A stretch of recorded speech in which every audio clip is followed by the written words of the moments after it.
termine plus guère avec Platon que pour retrouver les pas et les traces de Socrate.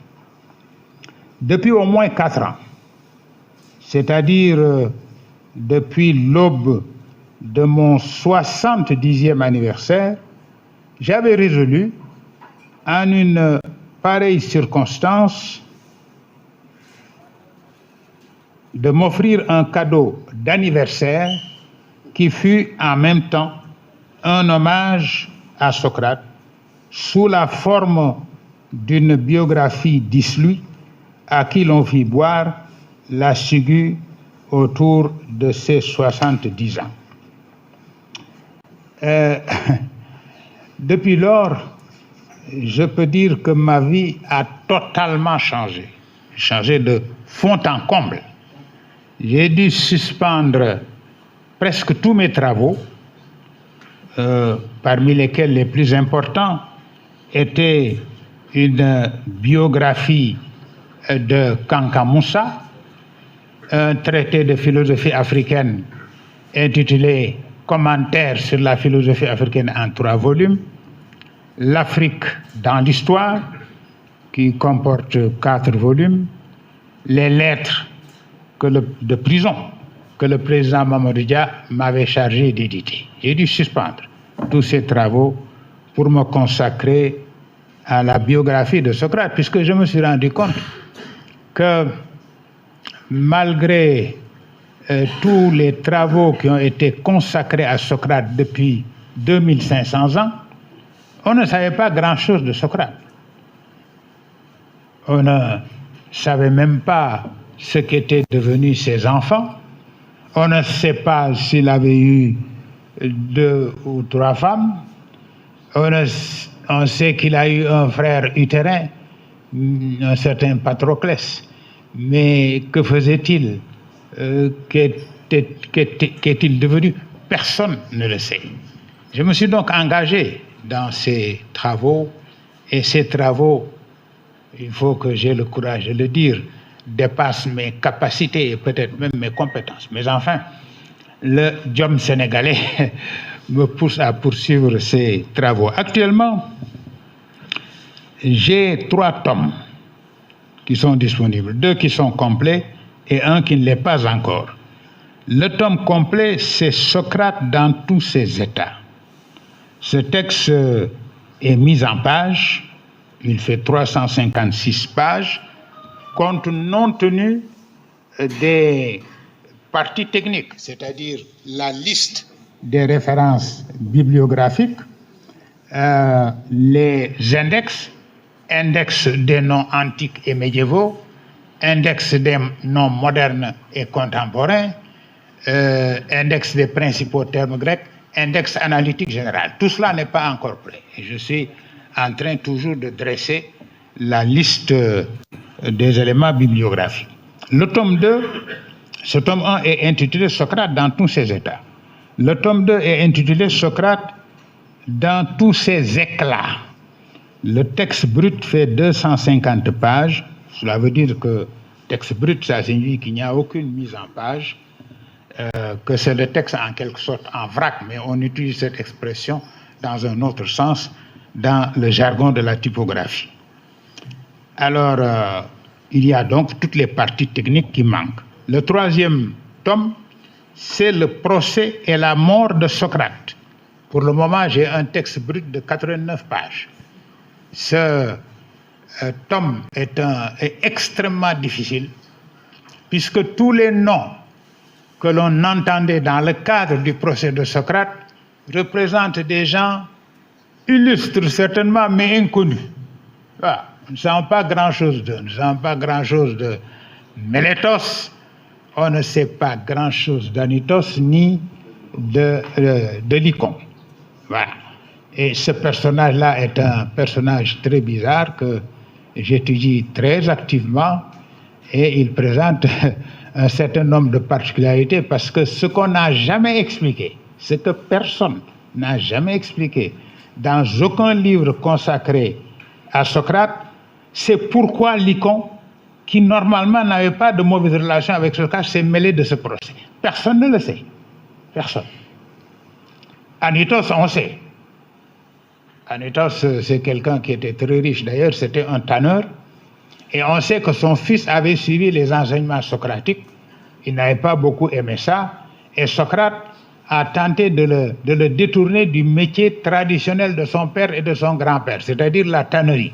Ça ne plaisait pas du tout à Anytos, qui de plus était devenu un général, un stratège, et qui a joué un rôle très important dans la restauration du régime démocratique, puisqu'en 404, lorsque Athènes a été battue, vaincue par Sparte, c'est Thrasybule et Anytos qui ont restauré la démocratie et qui ont mis fin à la domination spartiate via la dictature des 30, à la tête de laquelle se trouvait Critias, qui est un oncle apparenté de Platon, et Chariclès, qui a suivi les enseignements de Socrate. Ce troisième volume me donne l'occasion d'une étude approfondie du droit criminel grec ancien, en passant par Démosthène, source de première importance, et toutes les sources grecques de nature philologique, épigraphique ou autre, et évidemment les Inscriptiones Graecae, où l'on trouve tous les renseignements disponibles sur le système judiciaire grec et sur certains points de l'histoire de la Grèce antique.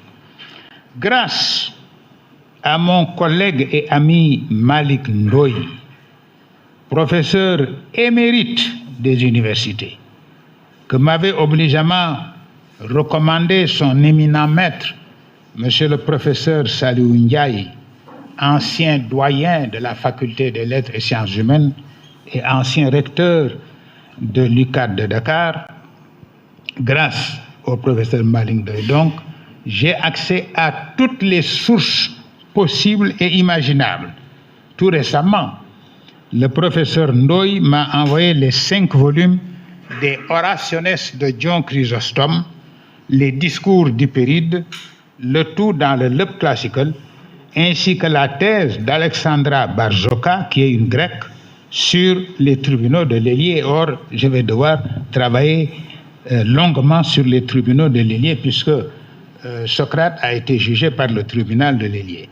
Quelques mois auparavant, il m'avait fait parvenir une multitude de textes allant d'Aristophane à Meineke, auteur des Fragmenta Comicorum Graecorum, de Kirchner, Prosopographia Attica, de Töpfer, Attische Genealogie et Tutti Quanti. C'est récemment que j'ai appris d'ailleurs du chef du département de philosophie, M. Malik Diagne, que je vois assis en face de moi, que j'ai appris qu'il était un expert de haut rang des arts martiaux. Voilà, c'est ce qui doit être noté, du moins quand on a certaines dispositions spéciales d'esprit.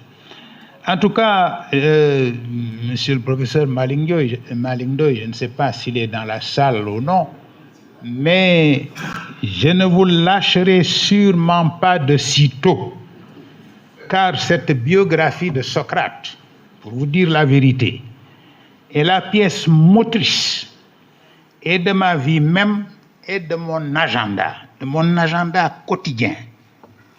Or, je ne sais pas quand je la terminerai, ni même si je la terminerai jamais, mais à présent, certainement, dans un futur indéfini probablement, et même au-delà, s'il se trouve, j'aurai encore et encore besoin de votre si remarquable efficacité, de votre admirable générosité, ainsi que de votre touchante disponibilité.